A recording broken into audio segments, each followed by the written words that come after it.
সেই ঘটনা আল্লাহ রাব্বুল আলামিনের বান্দা হযরত হামজা রাদিয়াল্লাহু তাআলা আনহু উহুদের যুদ্ধে হযরত হামজা ওই দিন বিয়ে করেছেন। বিশ্বনবীর কাছে গিয়ে বললেন, ইয়া রাসূলুল্লাহ, আমাকে জিহাদে যাবার পারমিশন দাও। আল্লাহর নবী বললেন, না, তোমার ঘরে বিবি আছে, তুমি তার সাথে সাক্ষাৎ করে নাও, সুতরাং তুমি পরের দিনে জিহাদে যাবে। হযরত হামজা রাদিয়াল্লাহু তাআলা আনহু বিবির সঙ্গে মোলাকাত হলো, বিবির সঙ্গে প্রেম বিনিময় হলো। গভীর রাত তাহাজ্জুদে নামাজ পড়ার জন্য কুয়ার পানি তুলে গোসল করতে গেলেন। হঠাৎ দেখা গেল একটা আওয়াজ আসলো উহুদের ময়দান থেকে। কিসের আওয়াজ? আওয়াজ আসলো, মুসলমানেরা যারা ঘরে আছো, ইসলাম ডুবুডুবু, আজ মুসলমানরা পরাজিত, উহুদের ময়দানে তাড়াতাড়ি চলে এসো, খোলা তরবারি হাতে নিয়ে এসো। আব্দুল্লাহ ইবনে রাওয়াহা বলেন, বিবি কিসের আওয়াজ? বিবি দাঁড়িয়েছিল পাশে, এক রাতের বিবি বললেন, স্বামী গো, জিহাদের ময়দানে মুসলমানরা পরাজিত, আজ আপনাদের মতন মুসলমানদেরটা যারা ঘরে আছে তাদের ডাকতে যে তাড়াতাড়ি চলে যাও। আব্দুল্লাহ ইবনে রাওয়াহা হামজা বললেন, বিবি আমি কি জিহাদে যাব? বিবি বললেন, হ্যাঁ, জিহাদে যান। স্বামী ভালো করে শোনেন, আপনার আমার জীবনের শান্তি অনেক দিন বাকি আছে। দিন যদি মিটে যায়, আপনার আমার দুনিয়ায় বেঁচে থেকে কোনো লাভ নাই। বিবির কথায় এখনো সন্তুষ্ট হতে পারল না।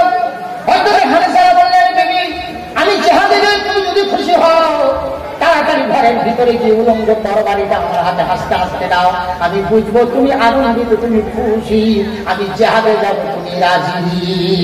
বিবি ছুটে গেল ঘরের ভিতরে থেকে উলঙ্গ খোলা তরবারিটা এনে স্বামীর হাতে দিয়ে গলাটা জড়িয়ে ধরে কপালে চুমু দিয়ে বললেন, সোনার স্বামী, যাও, জিহাদের ময়দানে যাও, দিন বাঁচাও, দিন বাঁচাও, তোমার আমার থেকে দিন অনেক বড়।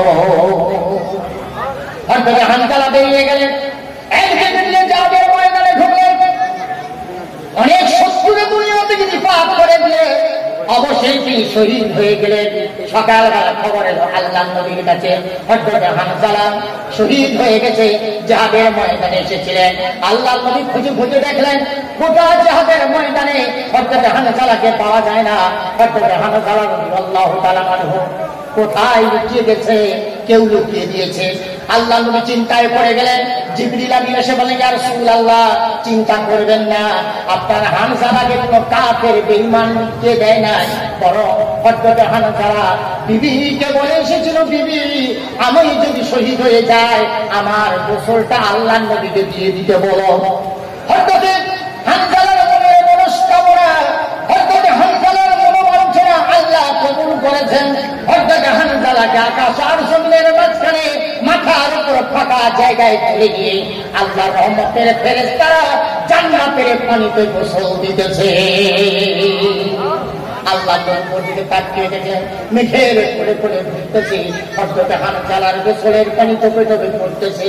আল্লাহ নবীর চোখে পানি এলো।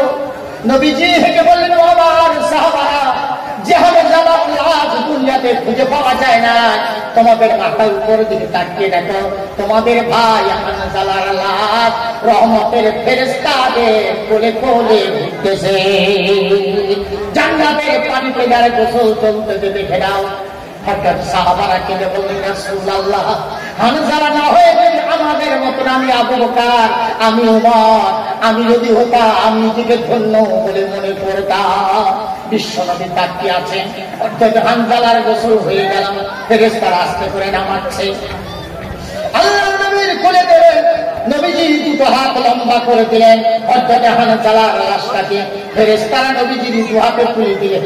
নবীজি বুকে জড়িয়ে ধরে পাঁচা করে ধরে বলছে, হামজা, ছোটবেলা তোর বাবা মা তোকে বুকে তুলে নিয়েছে, তোরে কবরে দেওয়ার আগে আমি রাহমাতুল লিল আলামিন, আমি নবী মুহাম্মদ রাসূল, আমি তোরে বুকে জড়িয়ে ধরলাম। শোনরে হামজা, আমি নবী, আমার দেহের সাথে যার দেহ তাক হয়েছে, কবরের আযাব, জাহান্নামের আগুন আল্লাহ তার জন্য হারাম করে দিয়েছে। আহারে হামজা, তোরে কে দিয়ে সম্বোধন করে বল, শুধু তোকে কবরে দিতে আমি লজ্জা পাই।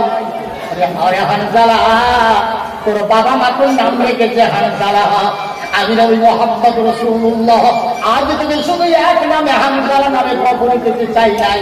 ওরে হানজালা, আমি নবী মুহাম্মদ রাসূলুল্লাহ কবরে দেওয়ার আগে আমি তোর একটা নতুন নাম ঘোষণা করলাম, আজ থেকে তুমি ওয়াসিলুল মালাইকা। পৃথিবীতে যত